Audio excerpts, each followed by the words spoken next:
안녕하세요. 28년차 이코노미스트 홍춘욱입니다.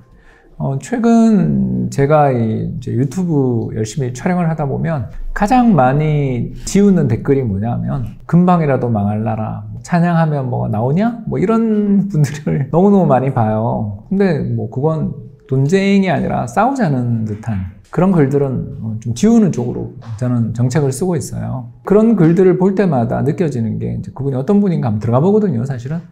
대부분 젊은 분들이 많고 상당히 시니컬합니다. 우리나라 금방이라도 망할 나라다. 그런 식으로 이야기하는 분들을 너무나 많이 봐요.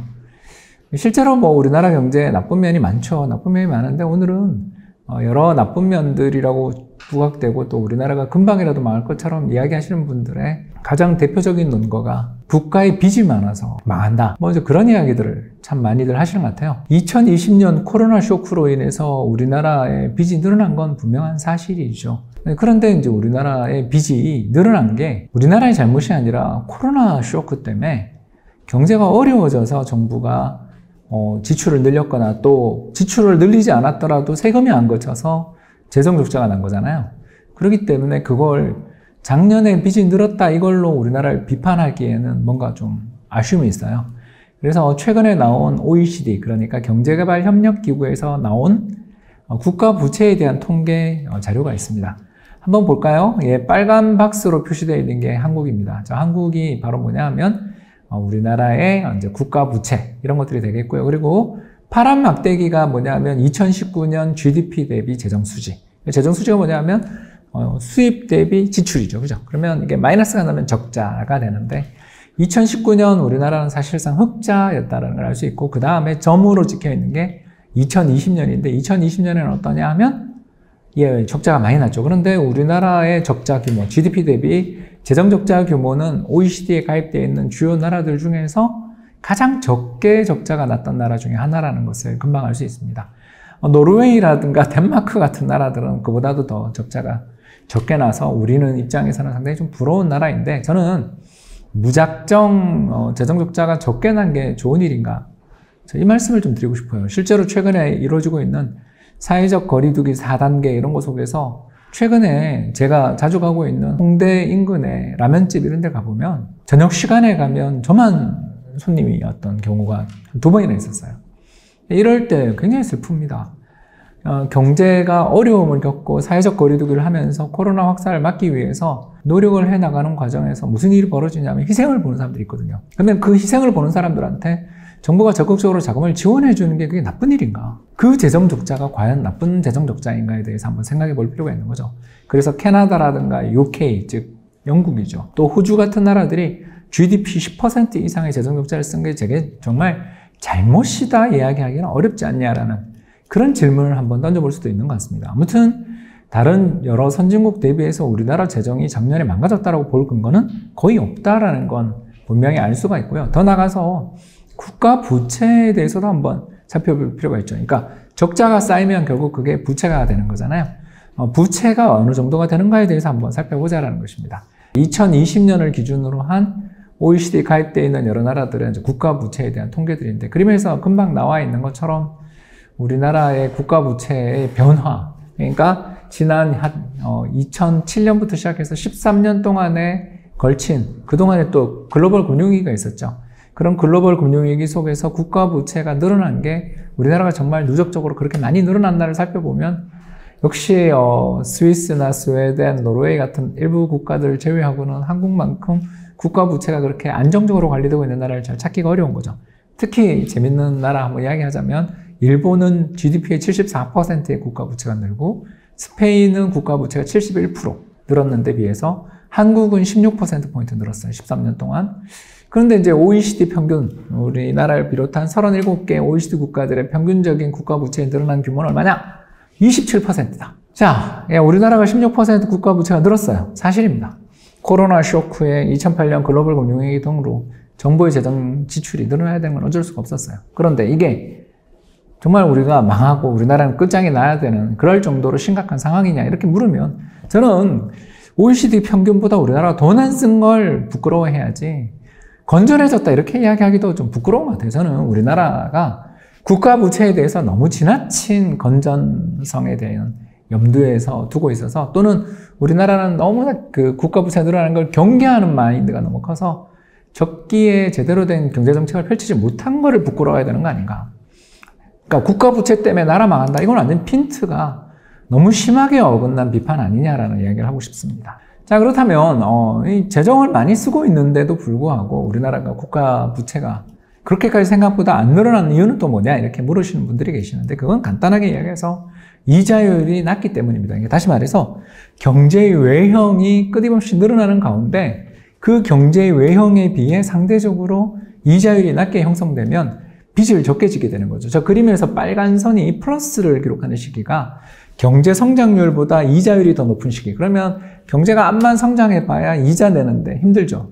그런 시기가 벌어질 때마다 실제로 국가 부채의 변화가 플러스의 영역으로 가는 걸 발견할 수가 있어요. 그림에서 두 번이죠, 두 번.